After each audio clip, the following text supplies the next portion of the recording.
in 4-part, Part 1, Part 2, Part 3, and Part 4. Now look at Part 1. Part 1. You will hear a tourist asking for information at a tourist office. First, you will have some time to look at questions 1 to 4.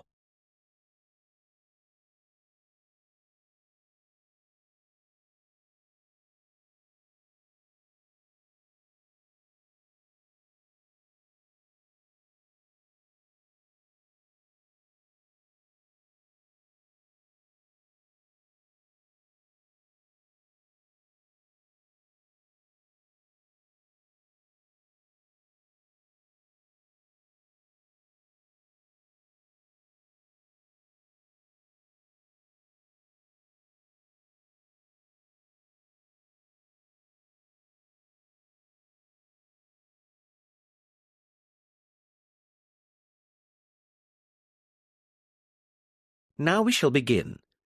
You should answer the questions as you listen because you will not hear the recording a second time. Listen carefully and answer questions 1 to 4. Hello, how can I help you? Hello. Is it possible to book a bus tour of the city here?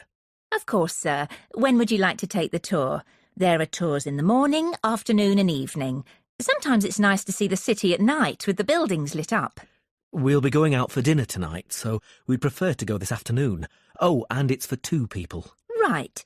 Now, I just need some details.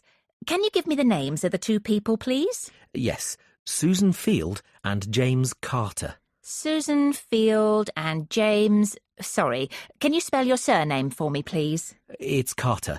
Carter. Thank you. And can I have a contact telephone number?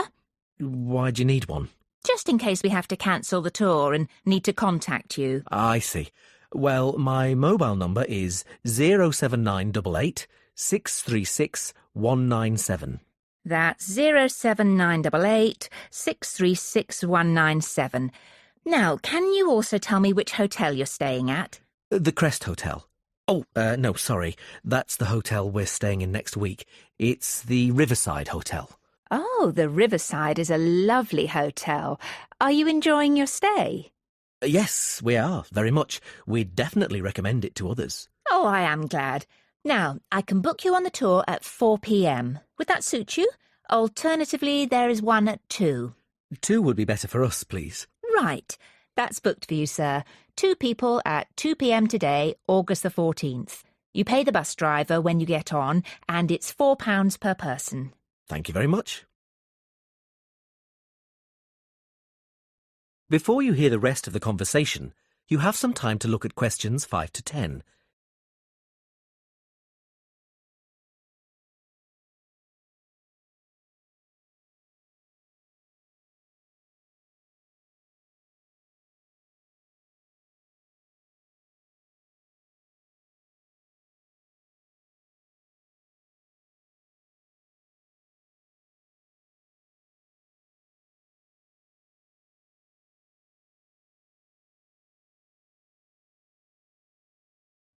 Now listen and answer questions 5 to 10. Can I also ask you about the museum in the main square? I was reading about it in my guidebook and was shocked to see that the entrance price is £10. Why does it cost so much? Well, the museum has the largest collection of Latin American art in Europe. People come from all over the world to see it. But that's not the reason why it's so expensive to get in. You see, the building is very old and it needs repairs. The £10 ticket cost will go towards repairing the roof and the walls. I see. Well, I suppose it's worth paying £10 to see the collection. Yes, I think so too. Is there anything else I can help you with? Actually, there is. I was wondering if you knew of any good restaurants in the area. Well, there are a few restaurants near the harbour and a couple on the beach, which are nice. The problem is that the smell of the fish market is quite strong down there. I don't think my girlfriend would be very pleased. I know what you mean. It's not very romantic, is it? My advice would be to go to the next town. It's bigger and the restaurant selection is wider. You can get there by taxi and it only takes about 10 minutes. The town is quite picturesque. Is it for a special occasion? Yes, it's my girlfriend's birthday, so I'd like to go somewhere special. Do you know any of these restaurants well enough to tell me about them? Well, I know about a few of them, and there are pictures in this leaflet here. Oh, this one here is lovely, the Bellevue, and it's extremely popular. It has a famous chef, so it's not cheap, but the standard of the food is very high. It's right by the sea, and there are wonderful views if you get a good table. Then there's the Lighthouse Cafe, you can see the picture here, which isn't really a cafe at all. In fact, it's a great restaurant, and a lot of TV celebrities and actors eat there. The place has been going for over 100 years. It's quite an institution around here. I'm not sure about those two. They sound too expensive to me. I was thinking of somewhere small, not too upmarket, but with good food. In that case, what about Harvey's? The same family has run this restaurant for over a century, and it's reasonably priced and really popular with local people. Oh, and there's another family-run restaurant, Stonecroft House. New owners took over a month ago, and they're getting good reviews. There's a new chef there, and the food is meant to be very good. This leaflet has the contact details for all the restaurants, so you can just call them if you'd like to book a table. Great, thanks. You've been very helpful.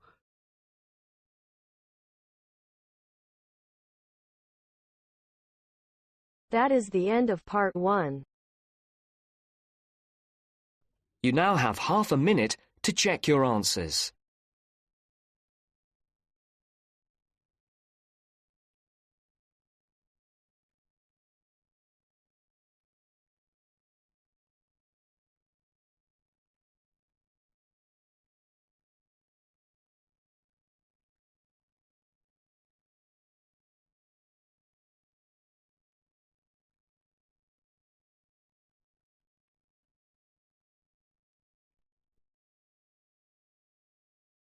Now turns to part 2. Part 2. You will hear a presenter interviewing a student on a radio show. The student is talking about her experiences of mountain climbing. First, you have some time to look at questions 11 to 14.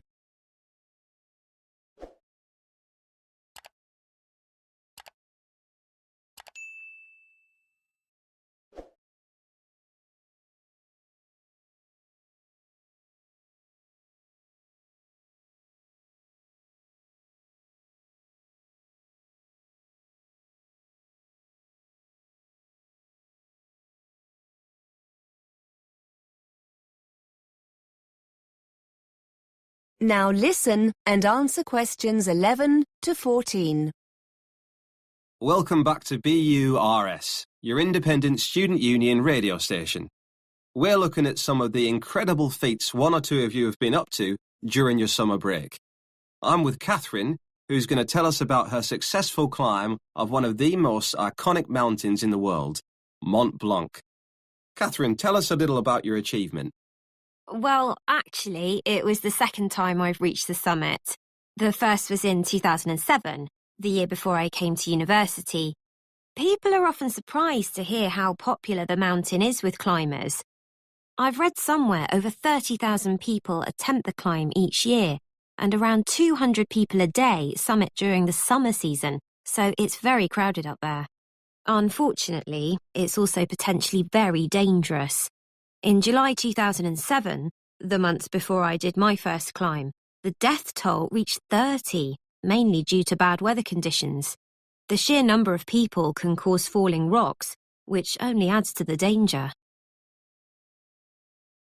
Before you hear more of the interview, you have some time to look at questions 15 to 20.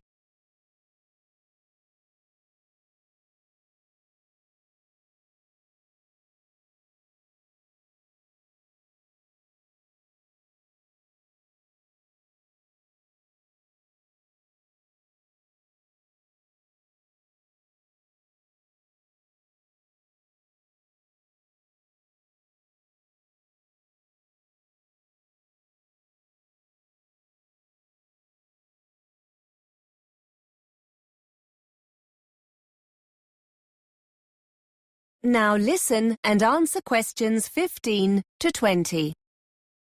So why did you do the same climb twice? And was it easier the second time around? In many ways, they were totally different experiences. The first time I went as part of an organised group. There were about 20 of us, and we took 4 days to summit. It was much more of a sociable experience compared to the second climb. This year, I decided to go solo, with just one overnight stop. I felt more confident having already summited once, and I wanted to face the challenge of being in control. Actually, you're never really alone. There are other climbers and groups around all the time, but I suppose being alone made me feel more intrepid. The first climb was quite difficult, as the weather was very changeable, and we found ourselves climbing in very cold, windy conditions. We were in a group, so we offered each other encouragement, but it was still very difficult. The weather this time was wonderful.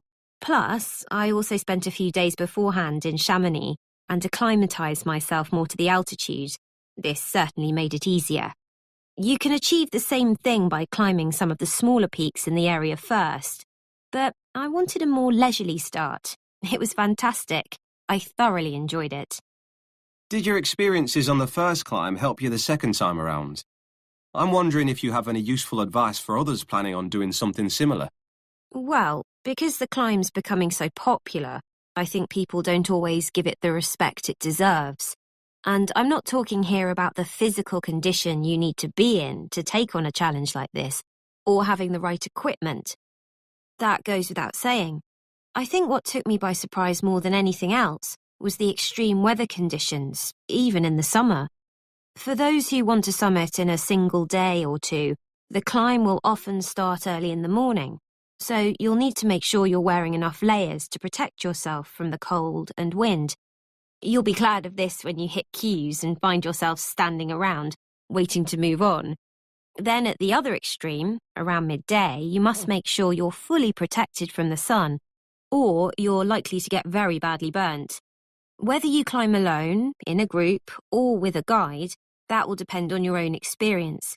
But however you decide to go, it's essential that you take your time and get used to the altitude. OK, many thanks for taking the time to come in and tell us all about it.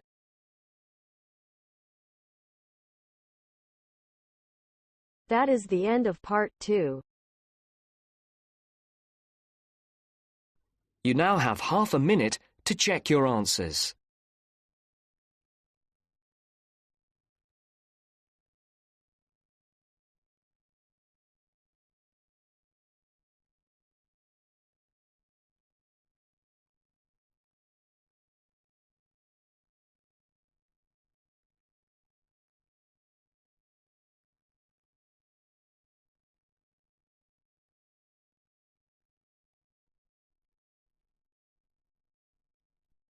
Now turns to part 3. Part 3. You will hear a talk about the Yellow Plaque Scheme in Sydney. First, you have some time to look at questions 21 to 26.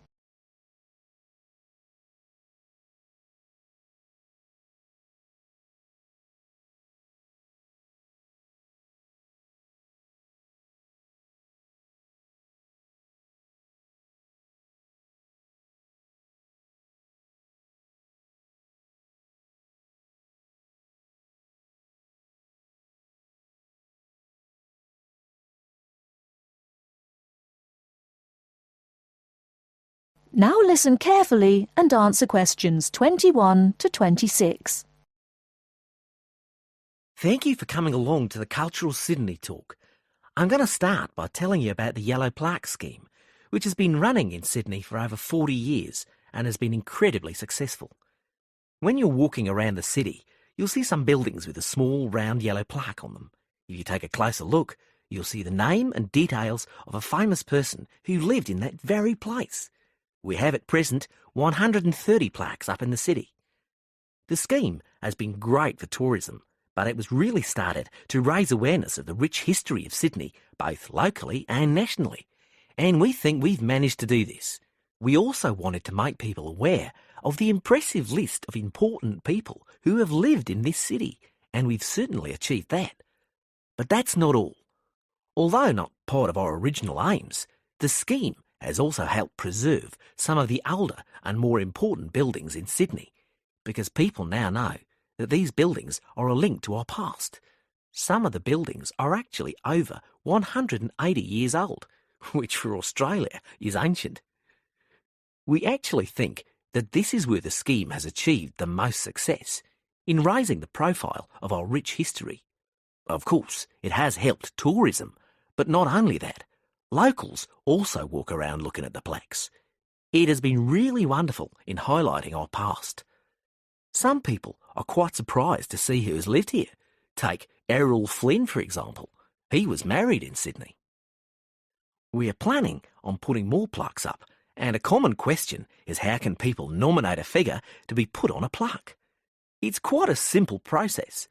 Applications can be downloaded from our website. If you want to nominate someone for a plaque, you just need the person's name, where they lived, and you need 3 signatures to approve your application.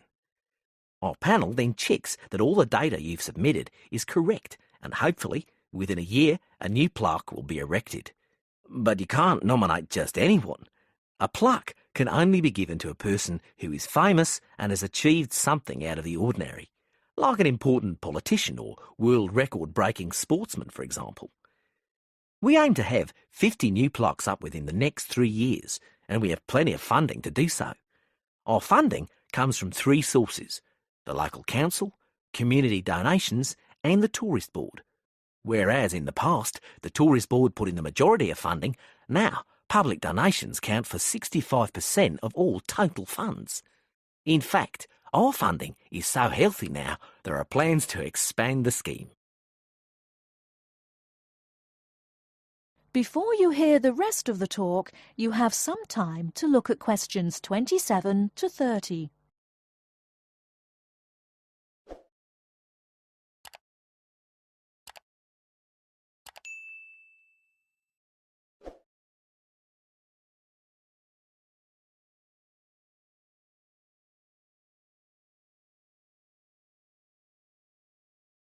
Now listen and answer questions 27 to 30. At the moment, we only have yellow plaques for all the famous people, but we are aiming to produce different coloured plaques so that people can do specific walks. For example, if they are interested in famous sports personalities, they can do a tour following the red plaques, the colour we are aiming to use for these people. We are looking at introducing grey, white and green plaques as well. We are thinking of using grey plaques to signify people who have done important work within the government, and white plaques for those who have done good works in the community. Lastly, our green plaques we think will be very popular. These will be for painters and sculptors, leaving our yellow ones for writers, actors and other people of note. We do hope you enjoy looking at the plaques around the city. We have guidebooks on sale in the gift shop where you can find all the plaques. These are priced at $11.99. That is the end of part 3. You now have half a minute to check your answers.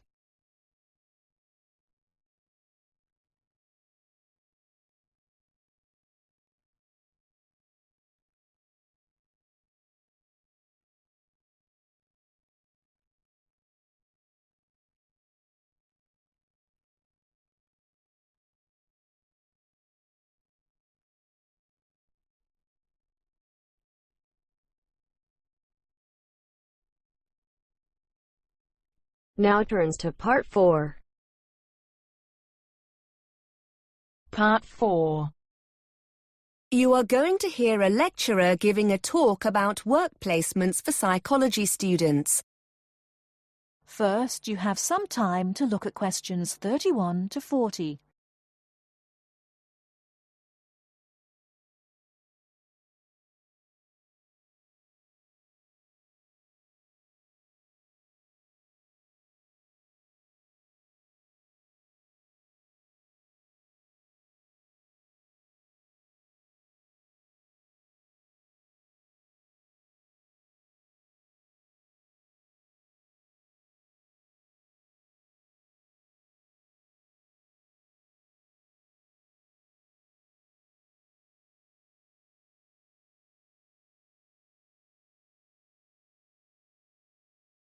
Now listen carefully and answer questions 31 to 40. Good morning. I'm here today to talk about the placement that's offered to all psychology students. As you all know, this takes place in the third year of the Psychology BSc. I'm here to explain a little about the placement and how the process works. A lot of preparation's involved in getting these placements right, so you need to be thinking about this now. Students taking up a placement year benefit immensely from the experience. To find decent employment in the field of psychology, the chances are you'll need to undertake some form of postgraduate training, such as one of our master's courses. These courses invariably demand experience in the field you intend to study. So being able to gain this experience during your undergraduate degree is a great advantage. There's a lot to be gained from joining the scheme. Of course, it will help you identify the areas of psychology you may or may not be interested in. And you'll develop transferable skills such as problem-solving, team-working, communication skills that employers demand and that graduates often lack. Also remember that the placement will offer you networking opportunities to become acquainted with key players in your field. Many of our students who've completed a placement year take up a position with the same employer after graduation or after successfully completing postgraduate training. In fact, many of our students from previous years now hold influential positions in the police, the health service and the private sector as a direct result of their placements. The placement you choose will depend very much on your own area of interest. Those of you who have a particular interest in research can opt for a placement in a hospital unit here or abroad, working in areas of forensic and clinical psychology. A post here can be very rewarding and allows you to contribute to qualitative and quantitative research data and learn practical research skills you can use in your coursework. For those who prefer hands-on experience of working with patients, there are a wide range of options available. We have links with several charitable and public sector organizations that support stroke patients and people recovering from serious physical trauma, for example due to motoring or industrial accidents. You'll have the opportunity to help them deal with long-term clinical treatment and pain management. There are several opportunities to work with addiction and rehabilitation units. The kind of experience you'll gain here can be very wide-ranging. For example, offering you the chance to observe group therapy and one-to-one counseling sessions for anxiety and anger management classes. Students are encouraged to give their reaction to sessions during regular team meetings, which can often be of benefit to both the student and the organization. For those of you interested in the application of psychology in education, we have a number of students who take placements working with children with special educational needs. Students in the past have worked as teaching assistants and contributed to teacher training workshops. There's a lot more information about this on the website, including case studies written by some of our previous students. These will give you a much wider and richer picture of our placements. As I said earlier, you should already be giving this some serious thought. Our placement officer, Greg Smith, will be able to advise you about the organizations we have contacts with, and we've worked with in the past. Once you've discussed the opportunities available, we ask you to contact the organization concerned to investigate potential positions and to arrange an interview. Your personal tutor will be able to help you with updating your CV and interview skills. During the enrollment process, you'll have been notified of the need to obtain a CRB check. In cases where you're working with vulnerable people, it's a legal requirement that you've had a Criminal Records Bureau check carried out. Without this, we won't be able to approve the placement. If you haven't yet arranged this, you must notify the placement officer of this during your first meeting. He'll give you the necessary paperwork to make your application. Once you have the certificate, please supply a photocopy to the placement officer.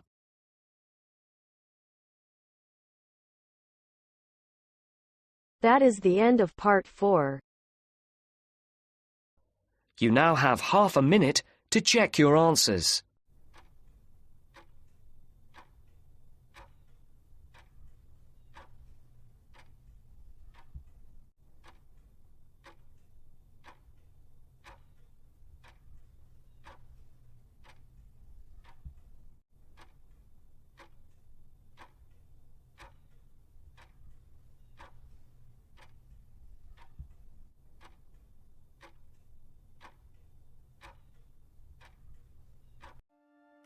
That is the end of the listening test. In the IELTS test, you will now have 10 minutes to transfer your answers to the answer sheet.